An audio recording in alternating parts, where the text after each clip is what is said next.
बीते 5-10 सालों में टेक्नोलॉजी के क्षेत्र में शानदार काम हुआ है। आजकल बड़े बड़े शोरूम से लेकर छोटी छोटी दुकानों में टेक्नोलॉजी का भरपूर उपयोग हो रहा है। लेकिन पिछले कुछ सालों में जिस टेक्नोलॉजी का उपयोग बहुत ज़्यादा हुआ है उनमें एक क्यूआर कोड भी है। आप भी अगर ऑनलाइन पेमेंट जैसे फ़ोनपे, गूगल पे, पेटीएम, भीम यूपीआई का इस्तेमाल करते हैं तो ज़रूर क्यूआर कोड का उपयोग करते हैं। क्या आप जानते हैं क्यूआर कोड क्या है, यह कैसे काम करता है, कितना सुरक्षित है और इसकी शुरुआत कैसे हुई? अगर नहीं तो आइए जानते हैं इस वीडियो में।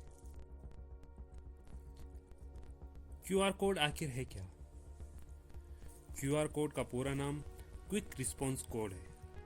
ये मशीन रीडेबल लेबल्स होते हैं जिसे कंप्यूटर किसी टेक्स्ट की तुलना में ज़्यादा आसानी से समझ सकता है। क्यूआर कोड कैसे काम करता है? आपने बाजार में प्रोडक्ट्स पर बारकोड लगे हुए देखे होंगे। ये बारकोड की तरह ही काम करता है, लेकिन इसकी बनावट अलग होती है। इसमें लाइनों की जगह स्क्वायर और डॉट्स का प्रयोग होता है। एक तरह से कह सकते हैं कि बारकोड और क्यूआर कोड आपस में भाई बहन हैं। परंतु बारकोड की तुलना में क्यूआर कोड में ज़्यादा डाटा संग्रहित किया जा सकता है।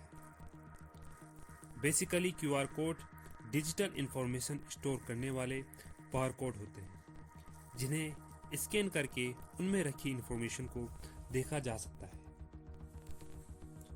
क्यूआर कोड में न्यूमेरिक और अल्फा न्यूमेरिक कैरेक्टर्स बाइट्स के रूप में जानकारी स्टोर होती है।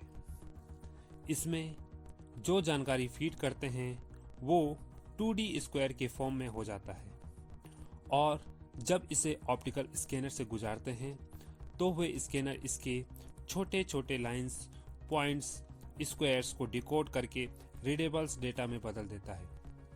यानी कि क्यूआर कोड एक तरीके से लाइंस, स्क्वायर्स और पॉइंट्स में बदलकर स्टोर हो जाने वाला डिजिटल डाटा होता है, जिसे वापस कन्वर्ट करके पढ़ा जा सकता है।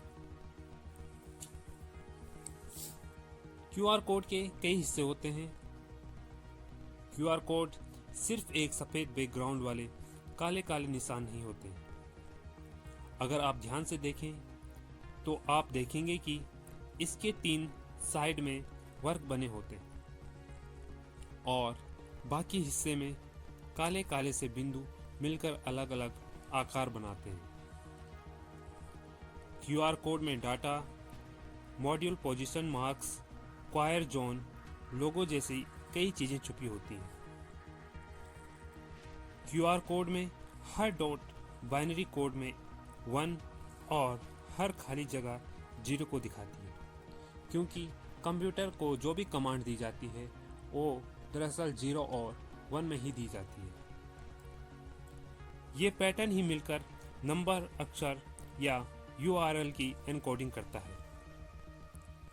क्यूआर कोड के किनारे खाली जगह होती है, जिससे स्कैनर यह देख पाता है कि कोड कहाँ से शुरू और कहाँ पर ख़त्म हो रहा है, और इस तरह से वह उस डाटा को रीडेबल डाटा में कन्वर्ट कर देता है और आसानी से उसको पढ़ सकता है।